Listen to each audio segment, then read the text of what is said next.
Hello, everyone, and welcome to another episode of GnWC Weekly. It's Friday, March 25th. We normally record this after SmackDown on Thursdays, but someone forgot to hit the record button, and that would be me. I'm the Duke, and I'm joined by my good buddy. And I'm never going to give you up, never going to let you down, never going to run around and desert you. So are you... Never going to make you cry, never going to say goodbye, never going to tell a lie and hurt you. Now I'm done. It's 2016, Larry. It is. It's brackets current year. Well established. And you rickrolled me? It is a time-honored tradition, yes. Time-honored, he says. Yeah. The single was released July 8th, 1987, by the way. Which has no relevance to this day whatsoever. No, you know what? I'm going to look up this date in history, though, while you continue the opening. Well, with that, Larry, let's move right on into news and notes. News and notes. Yeah, I got a couple of them for you, Duke. Bobby Roode and Eric Young are now gone from TNA. They had creative differences.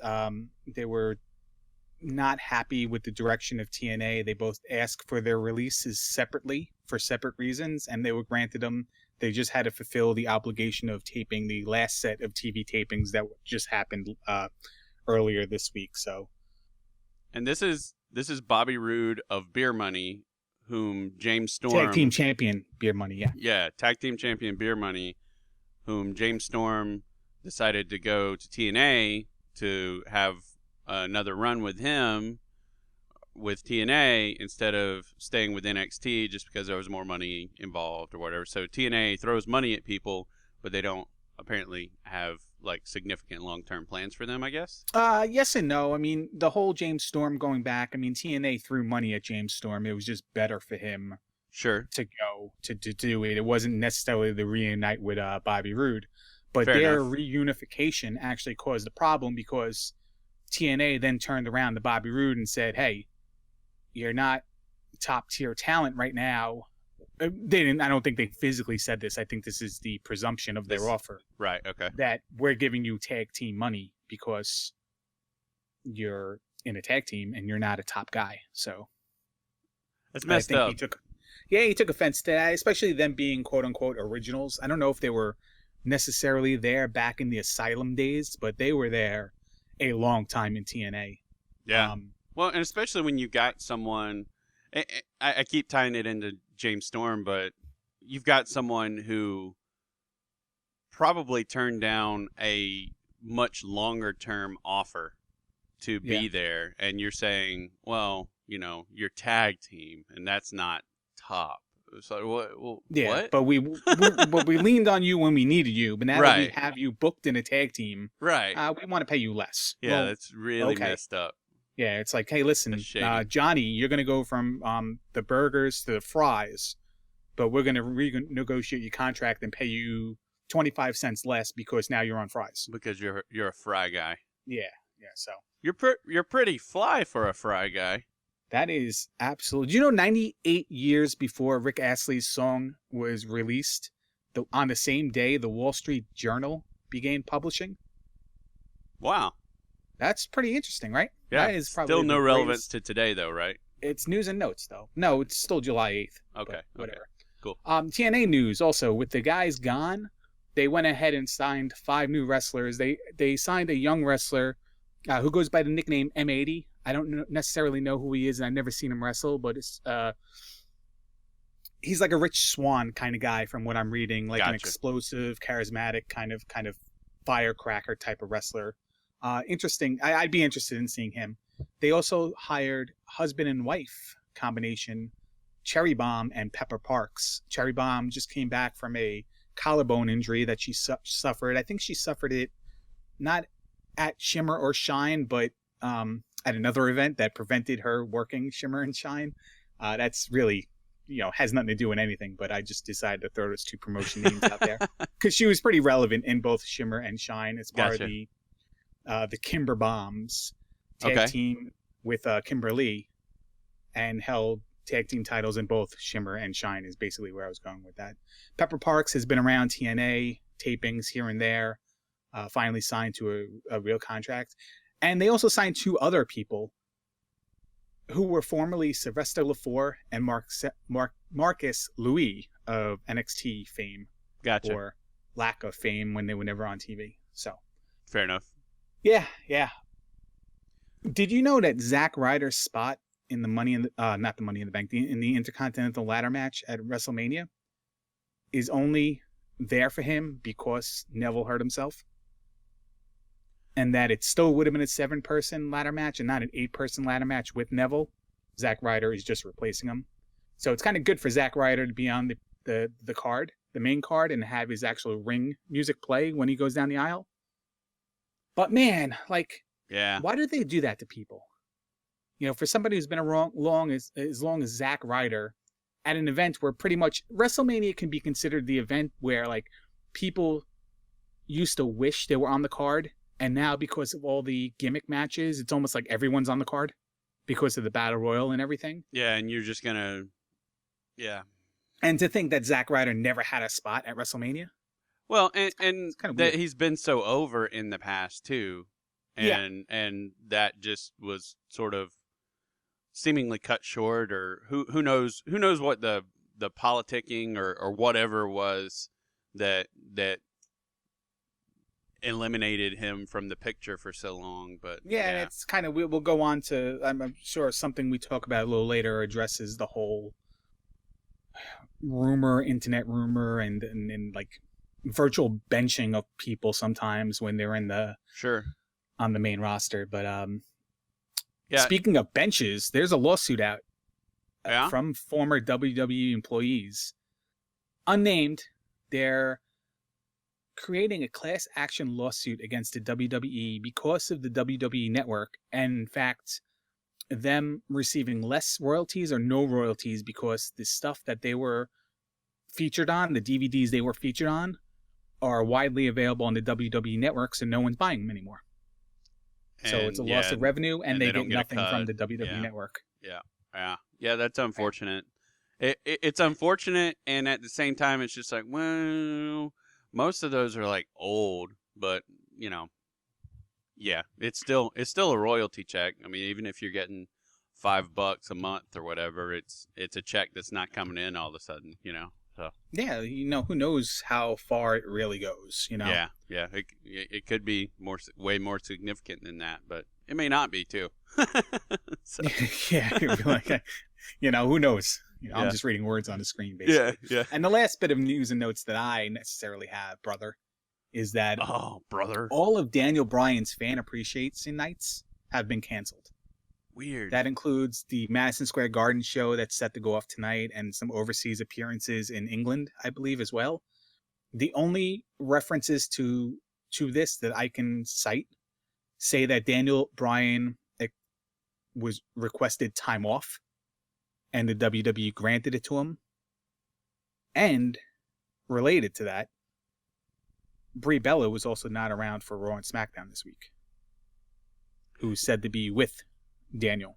Yeah, it's weird. I hope he's not like having issues. Like I hope he's not having issues either. Yeah, I hope it's not like, because when the startling revelation to most everyone that it was more about concussions than it was about anything else, and that he had been having seizures and stuff like that. It's one of those things that you hope it's not something really bad has gone down. And it could cause problems if he travels and stuff like that. I was worried more about depression and stuff like that from a career being over. Yeah, that's fair. I mean, he took it really hard, quote unquote, the first time. So who knows? Maybe it was just he needed to distance himself from the emotion of it. Who knows? It's really weird. Come up with is all speculation. It's just weird how there were all these things planned, and he was a guy that really has not been traveling with the WWE. So it almost appears like he's had all the time off in the world.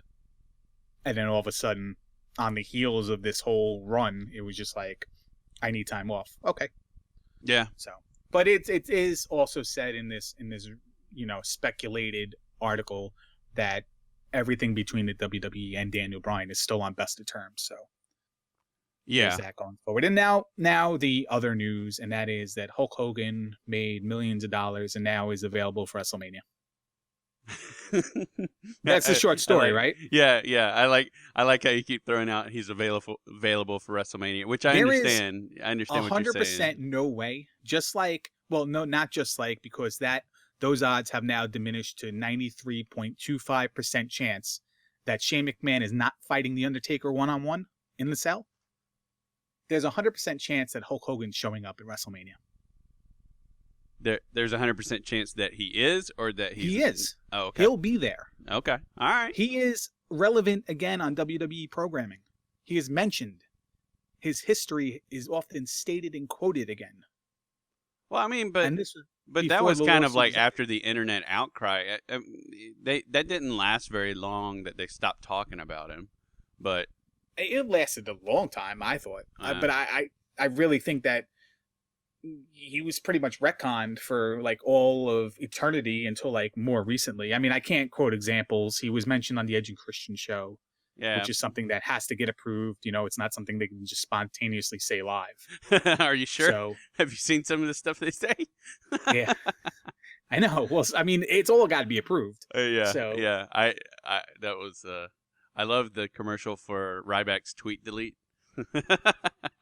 I didn't see that one yet. Oh, it's sorry. It's at the end of one of the episodes. One of their little commercial spots at the end. I think I've seen every other episode. I haven't been good with watching them, but no, it's fine. I don't know. I don't tried remember to which one, one it was. It may have just been a side note in an episode. It may not have been at the end. So it might have been blink and you miss it, but it was pretty fun. yeah, because they do too much. And we talked about this. It's my one issue with the show is they do too much trailing off on their voice levels. Sure. And everything being like an insider, personal, like, inside joke comment. Yeah. And a lot of times it's missed because of the comedic timing or the tone they say stuff in. Or the fact that they don't have an actual live audience. Like, I feel like they're performing for a live audience that's not there. I just think the cases. timing of it. Like, every skit ends in the same, like that was the worst thing we ever did kind of skit. Like, what are we doing? Why did we do that? Why did we say that? So I mean, it's funny. It's just, for some reason, it's just not going over at the top, and I'm really wishing it should. So yeah. Anyway, speaking of over the top, Yeah, 597. 597. I feel like this is a pop quiz. Is this a pop quiz? It is leading to being a pop quiz. Yeah. Okay. Or actually an open book study from yesterday kind of quiz. 597 days is the total amount of days Kofi Kingston has been a tag team champion in the WWE. Set the record. Duke. For the upper left square and the block. Who have been his tag team championship partners? Well, the New Day. So Xavier Woods and Big E. And really, the only other one I remember is Evan Bourne. Just being honest. We're not going to drag this on, right? It's Evan Bourne. There's 5, right? Evan Bourne, Matt Sydal, yeah. Do you really not remember him from? We did this yesterday, by the way. If you didn't, no, I remember him from yesterday. Okay. So the other two were I'm not gonna R-Truths mess it up, and CM Punk. Gotcha. Okay. CM Punk being a world tag team title holder with him, the now defunct titles that they don't really honor or mention, but they count in terms of Dudley Boy records too. So yeah, right. Yeah. 47 days with CM Punk. I don't remember any of that. Any days of those, by the way. But I apparently missed the R-Truth runs too. So the R-Truth run were they pretty early? I guess. No, it happened after Evan Bourne. Oh, wow! Evan Bourne was suspended for recreational drug use or whatever, spice or whatever it was called. Okay. Right after, there was this whole synthetic drug use going on at the time. And WWE was treating it seriously. Gotcha. And right after Evan Bourne got suspended, R-Truth was reinstated from the similar situation, and they just paired R-Truth up with Kofi in Evan Bourne's absence, and there you go. That's really messed up when you think that. About By the it, way, is Matt Sydal for people who don't know. Yeah, Matt Sydal from Ring of Honor, Ring of Honor. New Japan. Yeah. That's All that's the places. that's the man you would know there. So yeah. all right. Reborn, Matt Seidel. I wonder why he has that name now. Yeah, that's kind of weird. It is kind of weird. So yeah, that's do we have anything else? I know we had the Hogan thing. Oh yeah, I'll leave the other thing for when we get there. Is that my 20-minute discussion on Fernando? The other guy? Diego? No, okay. There was no. We'll get to that one day. Yes, maybe. The other thing though was the whole Andre the Giant Memorial Battle Royal and the speculation on what exactly is it.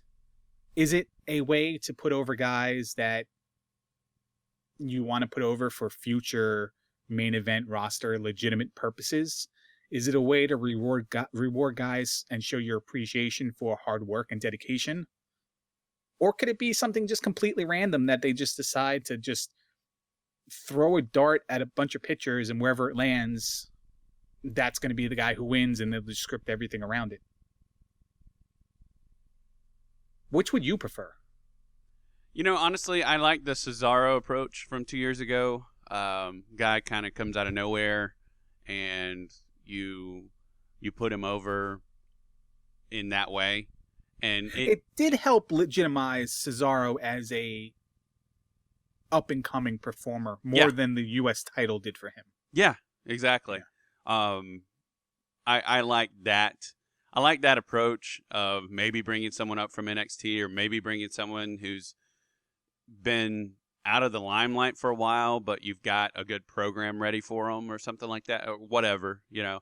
I like that idea more than the sort of crusty vet idea, but at the same time, with respect, I still have a hard time picking anyone other than Mark Henry or Kane to win this year's, personally, just because they're both sort of, you know, Mark Henry, this is pretty much it for him. So, I mean, you would think he's at least got to be in it. I mean, they're in freaking Texas, and it's Mark Henry, and this is probably his last WrestleMania. You know what I'm saying? I don't know why he wouldn't at least be in it and maybe even be sort of a contender at the end. You know, one of the last four or something like that. Maybe even last three. And then Kane, who it seems inevitable that he's kind of done with in-ring competition very shortly, and they did the promo with not promo, but the sort of run-in with he and Show, and he sort of closed that segment out. Seems like they're pointing to the fence on that, and Kane is the guy, but I don't know. We'll see. I like the sort of this is a last hurrah for a guy idea, but I prefer the let's bring a new guy up. I would love for them to just put all, and I really want them to do this for the Royal Rumble too, but they've made it too important within the last 20 years for them to actually really pull it off. All names in a hat, and they just draw a random name, and who cares who it is? And we just go with it. Yeah, because ultimately it doesn't matter. I mean, and not with respect to Big Show. Like, there's no story. You know what I'm saying? It's just like it really is just, hey, he won this big match with a lot of people in it. There's too many other things on the roster for them to really make more of a story about this trophy, other than a presentation and your name inscribed on it, and like 2 weeks up till next WrestleMania mentioning it. I mean, they make a big deal about the King of the Ring. What did that do for Barrett? They make a big deal about Slammies for a couple weeks after the Slammies. What does that really do for people? You know, there's too many spots on a roster that could mean something to throw away with like a limited award type of gimmick. Yeah. So why not just throw all the names in the hat, and I'm just going to shuffle my list here, and this year's winner is Heath Slater. Yeah, baby. Why not? Why not? Yeah. But I think you had my choices to win are still Kane. Yeah. The big why not is Damian Sandow. Oh, that's so good. Why not? That's so good. people love him. 110,000 people loving Damian Sandow. I think that would be amazing. Oh, people wanted him. Like, you had the big split with he and Miz last year, which we thought was leading to something. It was the and people were like, of his career. And people were like, "Holy crap! Knockout show, knockout show, knockout show!" You know. He went from like 52-week high in stock terms to like delisted by the stock exchange the next day. Yeah, you know what I mean. And it being no fault of the people buying the stock. Just the stock exchange just said, "Nah." You know, we just don't have room for you. Sorry. Even though people own the stock, there's a waiting list, and it's well received, and it's on it's a bull. Jim Cramer's yelling, "Buy it" on CNBC. You know, it's just nah. So yeah, I did a whole like reasonable financial reference segment. Yeah, that was really good. That was really good. Speaking of really good, was your idea for who should win it?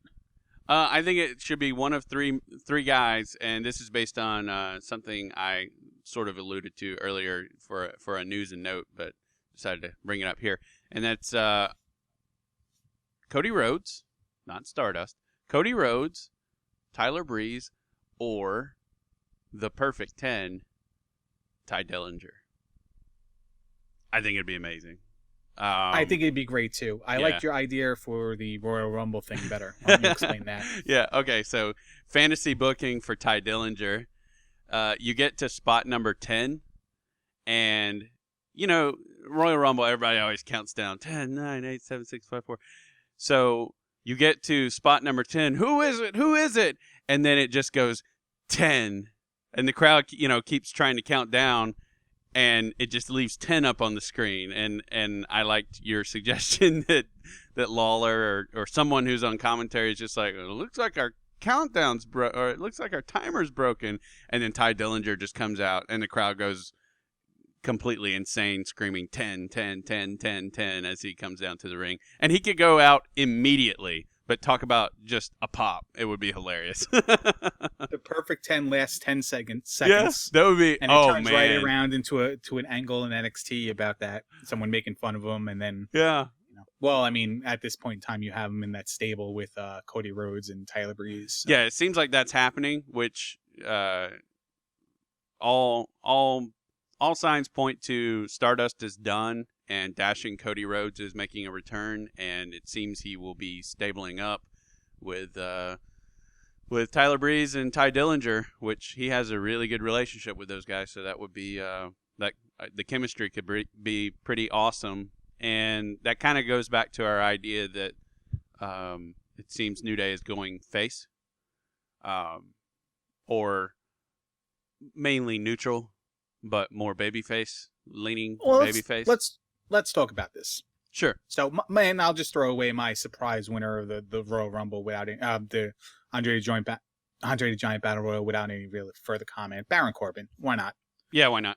Let him go over on Austin Aries, and then let him lose to Austin Aries. Come in pissed. Debut on the main roster with a Battle Royal win, and then he's your guy the next day. Sure. On the main roster after WrestleMania, which is another topic I will address in a second. But let's talk heels and faces for a second. All right. Or a minute or longer. Keeping it short and brief, I do not know anymore what constitutes being a heel or face, or more or less turning heel or turning face. There are different situations and reasonable explanations you can give for it happening at any time. Jealousy off of a long layoff where you come back and you're just on the opposite end of the spectrum. There is, you know, interactions within the ring that could cause it. It just seems like the main reason for it lately is just due to the inability to promote other people to better roster spots, to establish new feuds. So in lieu of that, we're just going to turn somebody and create a feud within a faction or a tag team, or based on whoever the next available opponent in that bracket of superstars would be. It seems like the New Day had that happen to them when they turned to fight the the Nation of Legions, what League of Nations. I don't know why I couldn't think of it. It seems like that it was that way when Paige turned against Charlotte, when Charlotte turned on Becky, when Sasha and the Team Bad split. We wanted to put Sasha in the main event, and we just did that. Ultimately, though, like where it really like strikes a chord with me and makes me a little bit irritated is when they do something like Ryback switching allegiances. Here he won at Payback, or Fastlane. It was him, Kane, and the Big Show versus the Wyatt family. They win. Ryback gets the pin. Everything's good. Fans are happy. Or maybe not, but, good guys win, technically. Right. The next day on Raw, rematch, of course, because why would we have a feud-ending match at a pay-per-view when we can have it on the next night on free TV? So, Kane is in the ring, posturing for a chokeslam, waiting for the guy to get up. And Ryback just decides to take a powder. He gets off the ring apron and just walks to the back. Nothing happened during the match. There was no miscommunications. There was no Kane was in trouble going for the pin and Ryback just walked down on him, just psycho-sided him. There was nothing.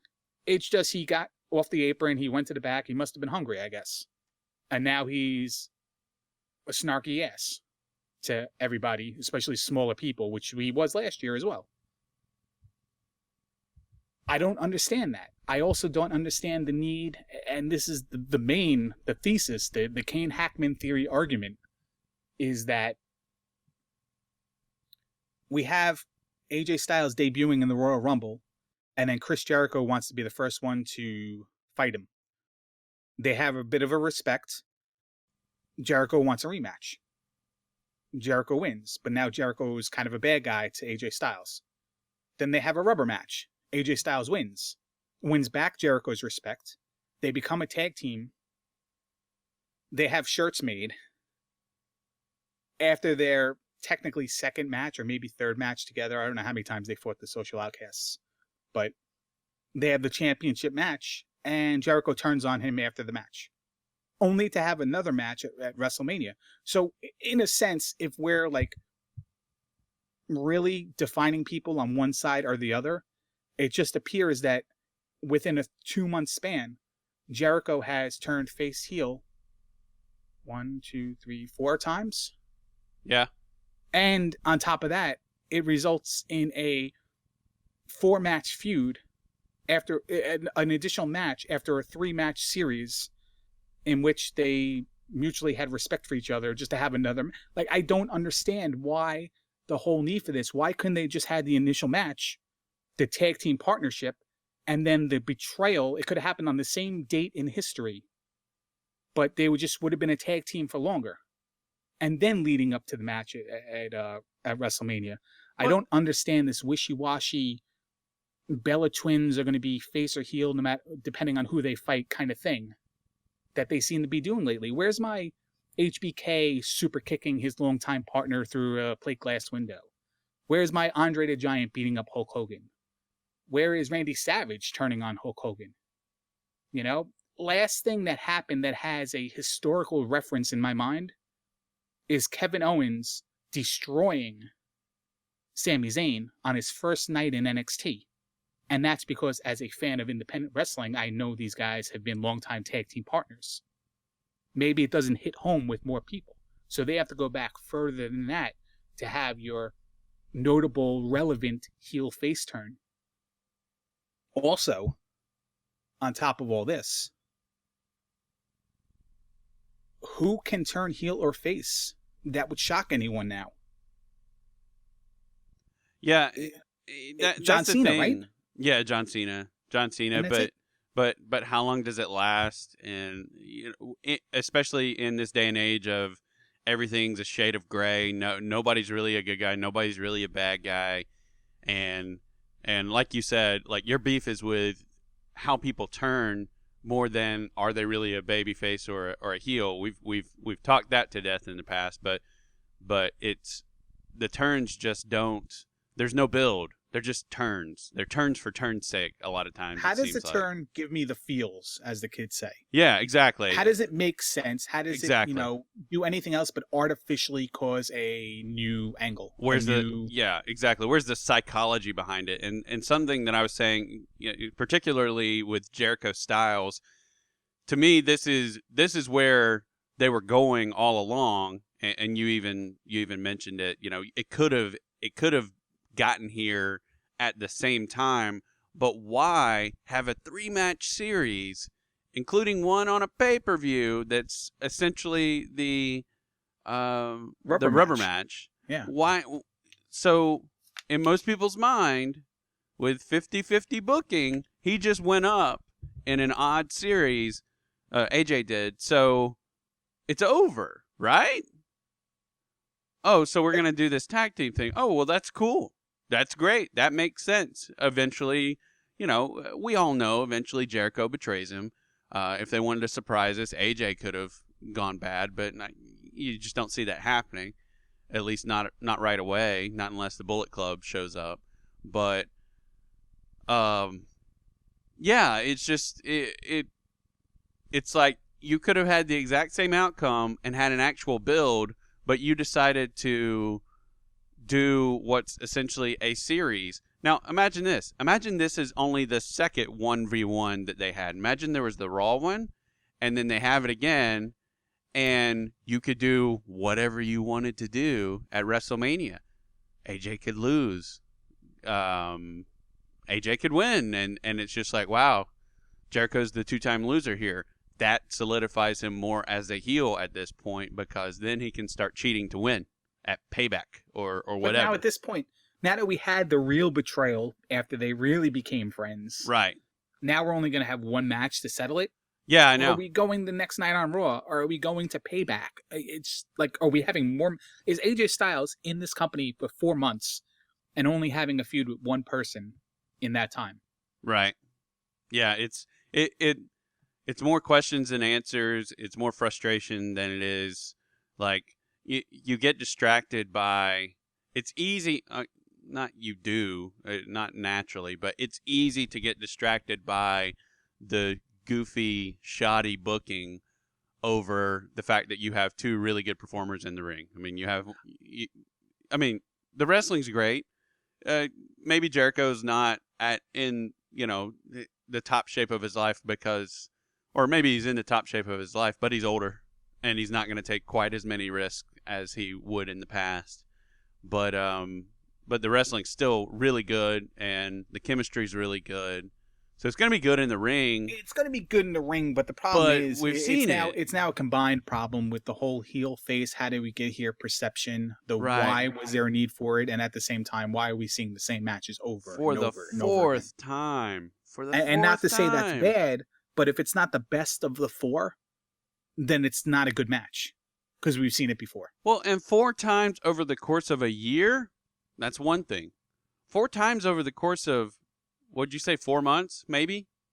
It was the Raw after WrestleMania. It was the SmackDown following the SmackDown after Royal Rumble. Sorry, it was a SmackDown following the SmackDown after Royal Rumble, and it was Fastlane, and now it's going to be WrestleMania. Yeah. So, what? 3 months? Yeah. So, but yeah. And going back to the point, it's like with Big Show and Kane and Randy Orton, who's coming back, and who knows what he's going to be, probably heel when he gets back.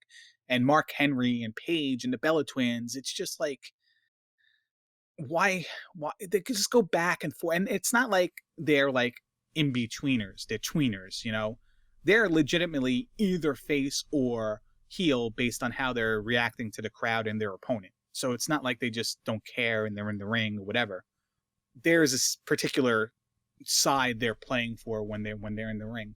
How about these heel turns in history, Duke? How about Sergeant Slaughter turning on the United States during the Gulf War? That's extremely significant. If it wasn't Owens and Zayn being the last memorable heel turn, I think Seth Rollins hitting Roman Reigns with the chair, breaking up the Shield was the last notable heel turn. Yeah, that on the main roster for sure. Yeah. And then the time Owen Hart kicked Bret Hart's leg from his leg. That was That was a thing that happened. Yeah. I mean, what's crazy is, like, everyone, the Shield thing was so maybe surprising / shocking, well timed, whatever, well booked. It was all of that. That people want it back because I think that's part of why people want the Shield back so badly is everything they did just for the most part worked. And it was taken away from them. Yeah, and it was because of heel tactics. Right. It was taken away, but even that worked. You know, it was just like everything with the Shield just freaking worked. Even when they turned the lights out and claimed it was the Shield that did something, it just worked. Seth Rollins having sympathy, compassion, a change of heart, and making up with his buddies. Now that has meaning. It doesn't have meaning when Big Show walks out there and decides to be heel to only walk out there 3 months later and be a face. Yeah, and it's once again, the Shield, just they booked it so properly that anything you want to do with the Shield, like we've seen it, you know, when people are like, there's glimpses of, holy crap, maybe they'll get back on the same page. They just did the triple powerbomb. Holy crap.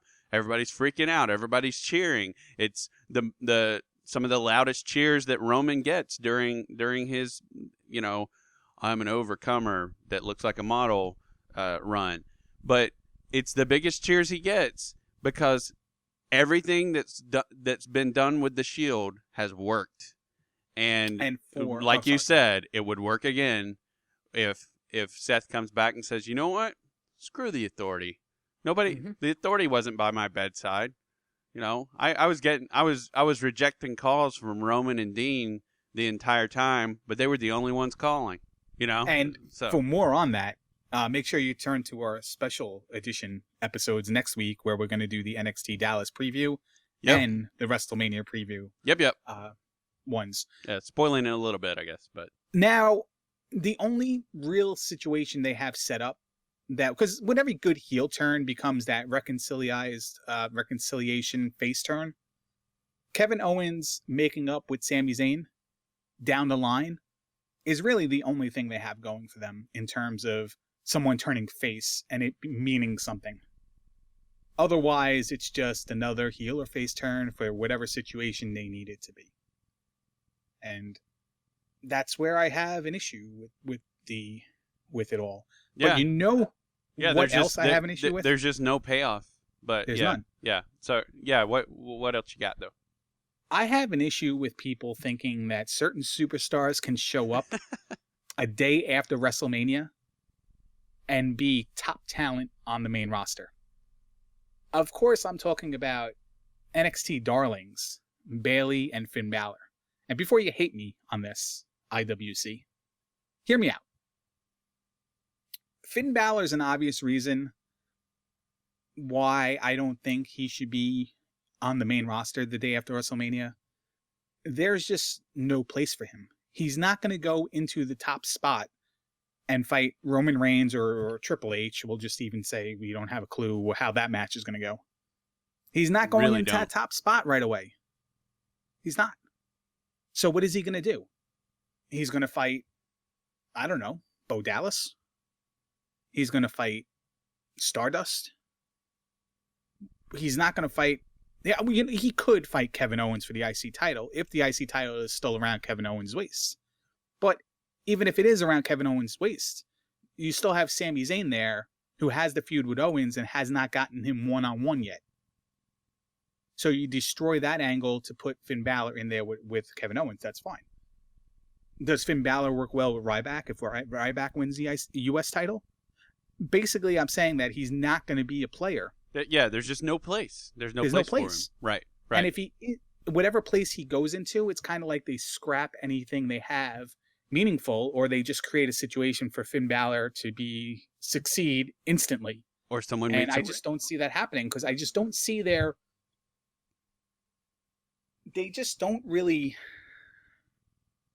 acknowledge Finn Balor. Or someone makes a random turn.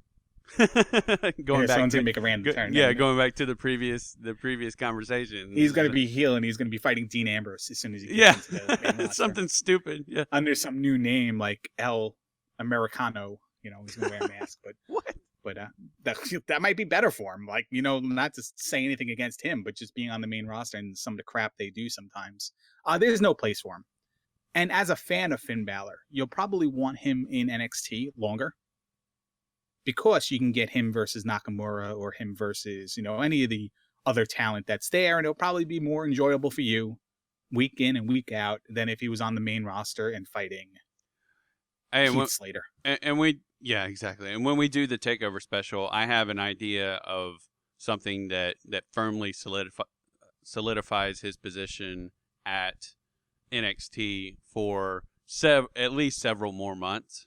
Right. If not, maybe, I wouldn't say for the next year, even though I think he would be on board with it. Because I don't think, to me, there's making money, taking care of your family, so on and so forth. But he's in such a cherry spot, and he has a contract better than most for developmental. Exactly. So, and he's so much about, the dude ran a school when he was in his 20s or whatever. He's so much about training up the next generation. I can see he and Samoa Joe both being those guys who are just like, I don't really want to go up unless you just need me. I don't think anybody wants to go up based on how the last few thousand people who went up were treated. Yeah, which is this, where this whole story came from, is just like, you look at everybody else and, there's backstage heat with someone and all of a sudden everybody from NXT. And everyone from NXT. Yeah, is treated like, it's treated like they're whatever, second-class citizens or whatever. Right. And quickly, we mentioned last night when we were recording that, seemingly Triple H, NXT was being punished because Triple H no-sold Roman Reigns' assault on him at, what, TLC was that? Or the Raw after TLC? Yeah, I think so. That put, Triple H out of commission on the main roster, but yet he appeared in front of the London TakeOver London crowd without a scratch on him. I still think, and I don't know. I don't know this is going to happen because he is the NXT Big Papa or whatever. But I still feel like that role was reserved for Regal. That he was supposed to be the guy who came out and did that. But Regal had to go home early. You're in freaking England. Yeah. I still valid. think that's except for the fact that whatever. He's done it every single NXT TakeOver special. But I know, but in England, you're in England. Yeah. But to finish up the story is because of Triple go ahead. H's no selling of the injuries there, that WWE execs with an axe to grind or whatever purposely buried NXT call-up talent on the main roster. It's why you saw Tyler Breeze fade into obscurity. Bo Dallas being pretty much at the Bo Dallas level he was at, non-existent at the time. Paige disappearing, and then, there were a bunch, and I forget who, like Neville disappeared as well out of nowhere. There were a lot of people who just randomly disappeared or were meaningless, Adam Rose and all the like. The only one not affected was pretty much Big E because they had the tag team titles, and I guess Big E is too established by now to be considered NXT talent. Right, he's very much considered a main roster guy. I will say there's plenty of confirmation bias that goes with a lot of those. Like Paige, she was actually injured. Who else? Like Tyler Breeze is the biggest example. Neville because Neville wasn't injured either. Yeah, Neville is a significant example because Neville went to London for a couple shows, but was back before TakeOver, but then wasn't used for like ever. Yeah, he was like an afterthought in a Kevin Owens Ziggler feud. After having a celebrity feud at SummerSlam, it's just like you like elevated him to that level for promos and stuff. And as being the next best thing, get this guy in ESPN Sports Center highlight, row flow, kind of thing. Yeah. Now the other thing is Bayley. So whoever wins, and let's just for the argument's sake say it's Sasha Banks. Bayley comes in day after and then says, I beat you once, I beat you twice, now I'm going to beat you a third time. The only difference is it's going to be for the Divas Championship, something I've been looking for my whole life. Whatever the story may be. That would work. But We already complain enough about a 12-women division with one title, one spot, one championship match. Bayley comes in and leapfrogs everyone else. Doesn't seem like it's the type of thing that's traditional. Even when Charlotte and the rest came in from NXT together, they didn't immediately go to the title picture. Yeah, they didn't created this even faction war first. Right, exactly. That led they didn't to a even title recognize match. them as singles competitors for We complain, months. and we being the smart marks IWC people, we complain about Natalya not having TV time and getting her just due. We complain about Becky being like an afterthought in certain things. And we want being Sasha me to and have the Larry title. only complain What's about that? Naomi. I said, and we being Larry and I only Yeah. complain about Naomi not getting a bigger run than she's had. Right. And when she had that run, she was in the three, the other people were included. She so. literally had a title match, and they turned it into a battle royal. Yeah. That is Yeah. the lamest garbage I have ever That's heard. really saying that we really don't care about you. You're not going to put anybody in the seats. But you know what? The way you're booking the Divas really doesn't put people in the seats anyway. Yeah, fair enough. But, well, until recently. It's been better recently. Sure. Really good recently. So my thing is, Bayley's not the savior of the Divas division. She doesn't come in the day after WrestleMania or in WrestleMania, and all of a sudden she's the top girl everyone wants her to be. Doesn't happen. It doesn't work like that. Not saying it wouldn't be awesome. It's just she comes in, and where she really fades into obscurity. She comes in and has an Emma role.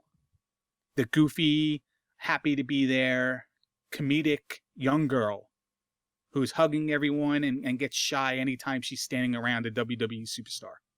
You know what I mean? I don't think she comes in as the confident NXT champion we see now. I think she reverts back to her 2013, 2014 gimmick, because that's where they have the place for her on the main roster to do something like that. I completely disagree. I don't think she's a superstar overnight, and I think most of the crowd, like, if she were to come out at the end of WrestleMania and congratulate the girls, and they do a 4 horsewomen type spot or something like that, whatever. I think the crowd goes completely bonkers. Because right, but that's it's not what about what the crowd wants. Yeah, that's right. The argument of everything. Right. The argument is her place. Yeah. And Hang on. I'm getting there.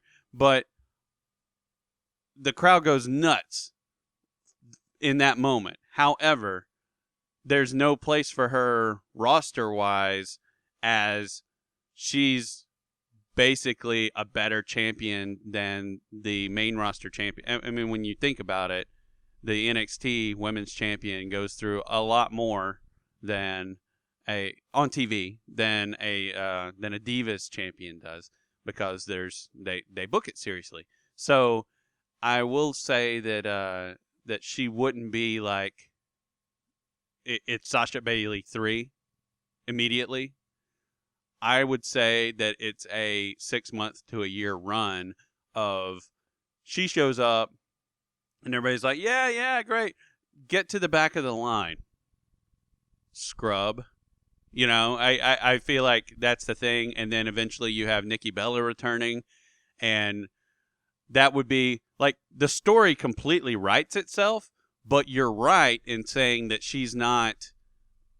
It's not Sasha versus Bayley 3. This is the point. Immediately, the WWE fans who are clamoring for Bayley, the NXT fans, the marks that are clamoring for Bayley, instantly recognize her coming into the main roster and being the woman. You're going to get 6 to 11 months of Bayley being fodder for Total Diva promos on Raw. Yeah. It's Bayley and Alicia Fox versus, Team Bad, sponsored by Total Divas. Right. You're not going to get Bayley running for the title, and that's where it's going to piss everyone off to the point where they're canceling the WWE Network and ranting on Twitter. That's my point. Yeah. Now, on the NXT side, like you said, she's more meaningful there. She has a better shot there. She's the fighting champion there. How does the NXT roster look without her? Asuka's on top. Yeah. Emma, who seemingly has a role where she's the number one contender that never wins. is going to be still there, but probably not. She'll probably be main roster soon again, too. Nia Jax, Eva Marie. You have a whole bunch of young, good, supplemental talent there. But who do you have in your top spots? Athena never even made TV yet. She's supposed to be like the next greatest thing. Yeah, and I think they're slowly but surely moving Alexa back into the picture. That like quite literally on this week, putting her on TV again, and in a singles match. We were talking about this, like the whole like women show up randomly for TV tapings, and we like that. Crazy Mary Dobson having a spot on NXT for I think the second time. Yeah, goes along with Santina Garrett and Evie and Shazza McKenzie and all them. Right, just randomly showing up for tapings on TV, and they're not employed by WWE. It's kind of awesome that they do that. Yeah, it's great. It really is. Yeah, it's really great, and it helps. It helps diversify or show that the ladies of NXT, like Alexa Bliss and anyone else. Well, the men's side does it too. Yeah. But I mean, it just shows that the whole NXT has that indie feel. It's not your corporate main roster. Anybody could show up. Yeah. Type thing. So that's basically my whole reasoning is not that the fact that I don't want them there, that I don't think they'd be better there, that I don't think they would be good in a top spot. It's when all's said and done. Who's going to put them in a top spot? What's there for them? And the way the Divas are, with 12 women, I never mentioned this point, even if Bayley gets the shot next month, do we want Bayley versus Sasha 3 at Payback or Extreme Rules, whatever it is? No. We want it at SummerSlam? I would take it at SummerSlam. So we're going to have 5 months of Bayley not being in the top spot, not being number one contender, to finally her being number one contender.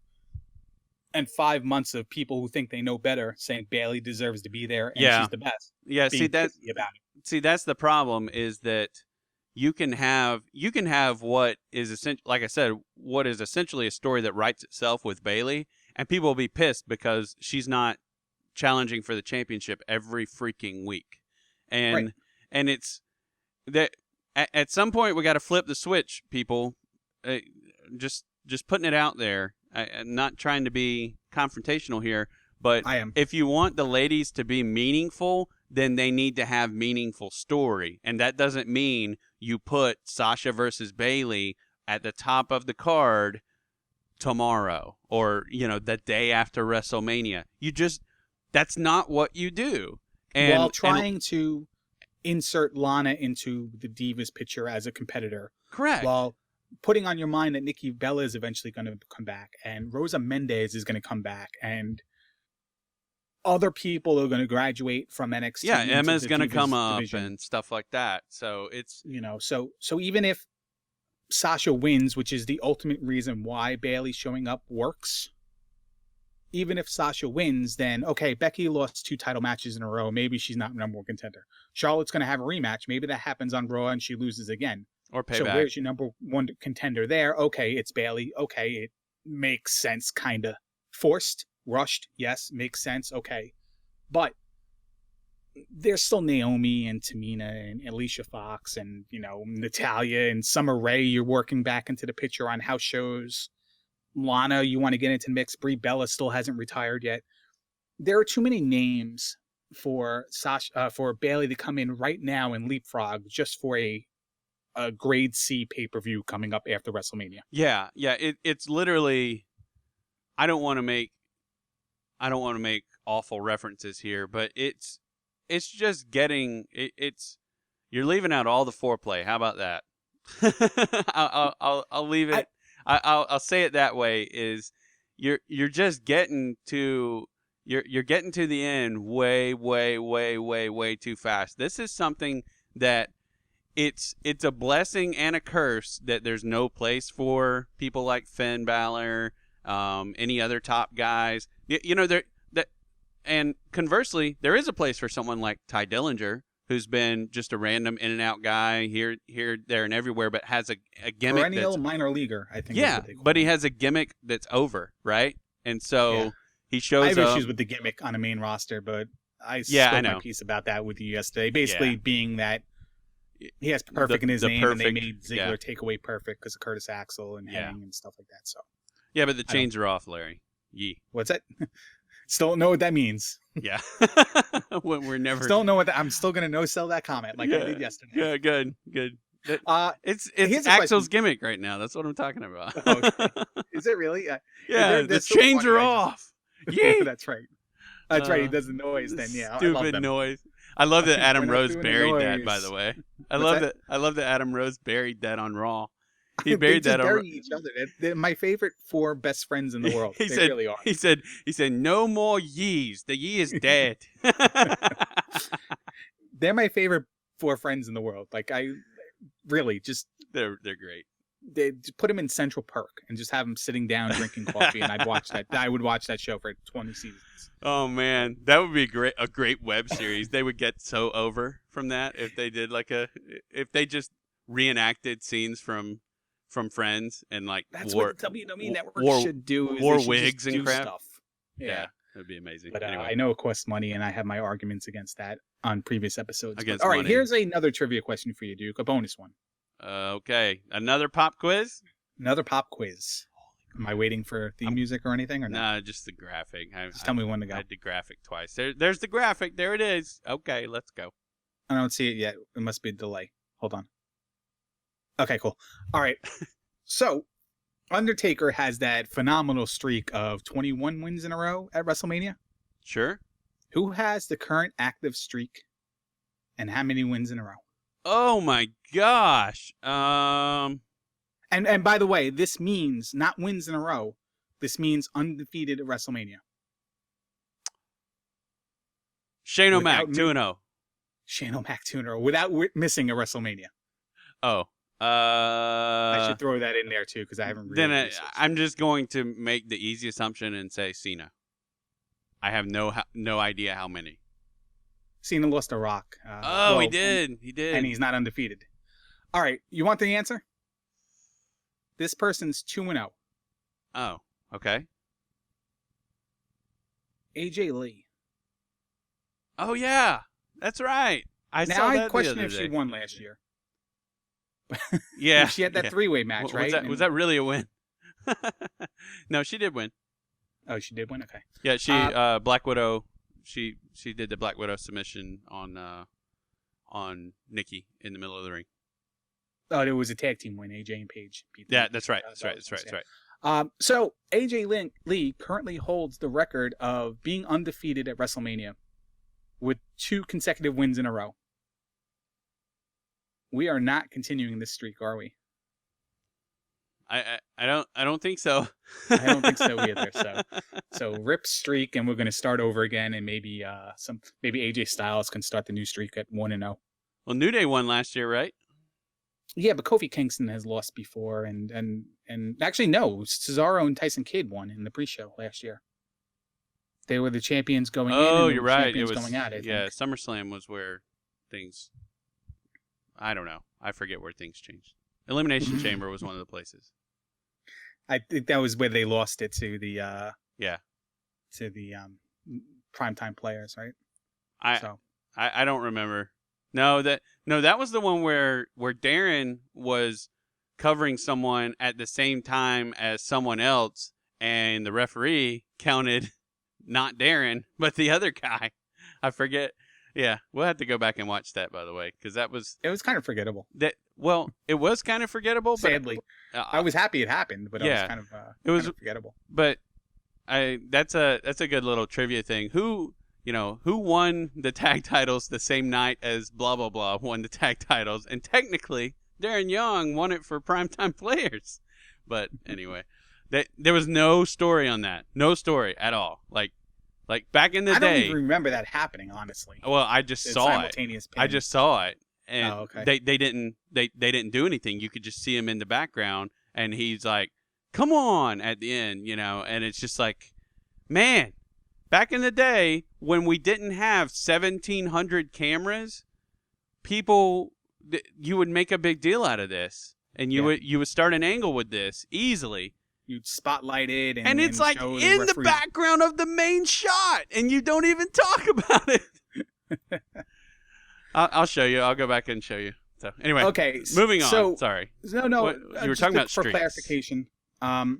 The whole AJ Lee thing at WrestleMania 30, she defeated. Let me give you the list of names here, because this is where we had to put women in a match because the year before we didn't have any divas because of overages.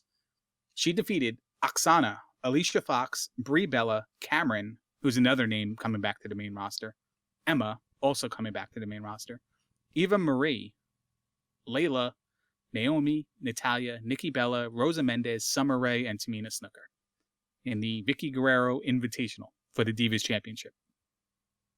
So there you go. So technically she's 1, 2, 3, 4, 5, 6, 7, 8, 9, 10, 11, 13, 14-0 because she beat 13 people. You can't do that. I can do it. I can do it if the streak's going to end. Why not? You're like, it's my show. Yeah, listen, dude, this is my mic. We're live, buddy. So that's pretty much it for me. Nice. I've touched on everything on my notes, I believe. Cool, dude. Well, and I believe the one that says Roadblock Rant, I think that was from 2 weeks ago.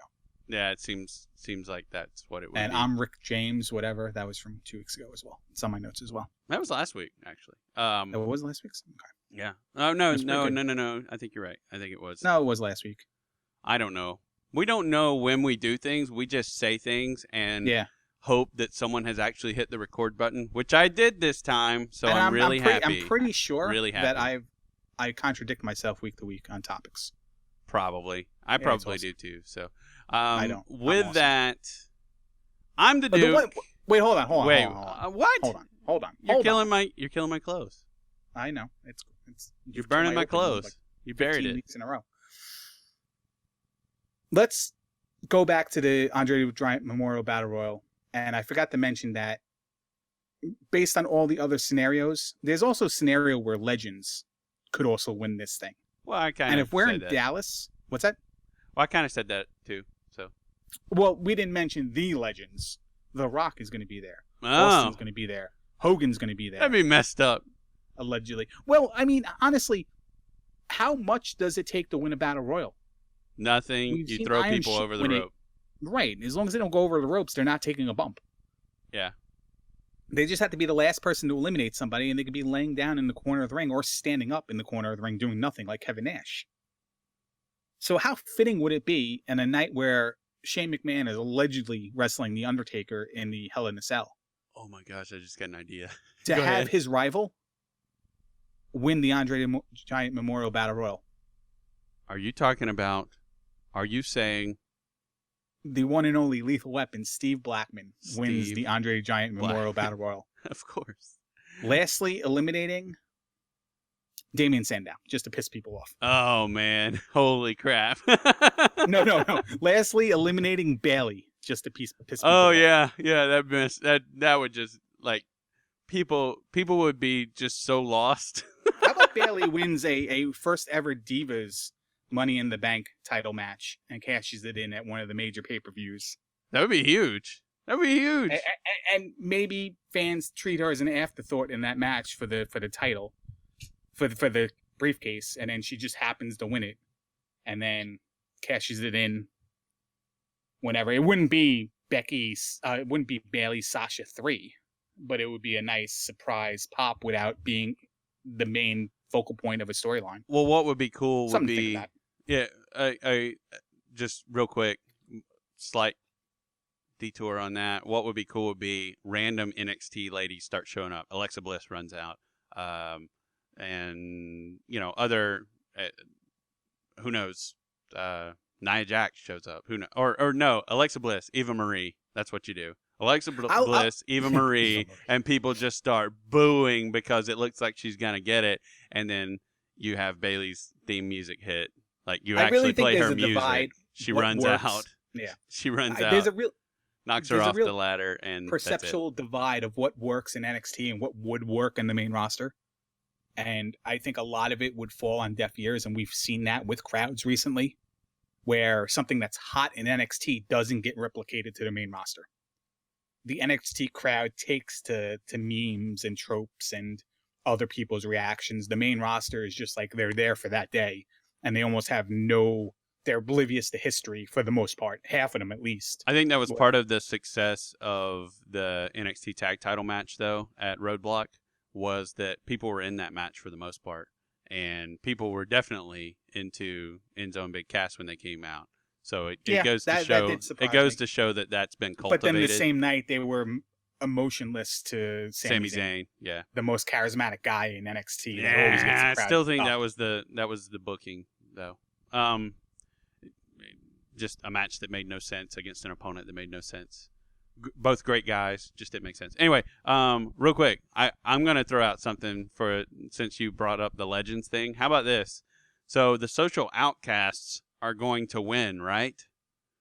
As a team, they're going to win the Andre the Giant Battle Royal. How about they are actually the last four, and they just start congratulating each other, start raising, like all of them raising each other's hands and stuff like that, and people are booing them because it's like, what are they doing? You can't have four guys win, and then the glass breaks. Austin comes out, hits a stunner on all of them, throws them all out, and Austin wins. That'd be so amazing. It is amazing. It's kind of like unrealistic in terms of like completely unrealistic.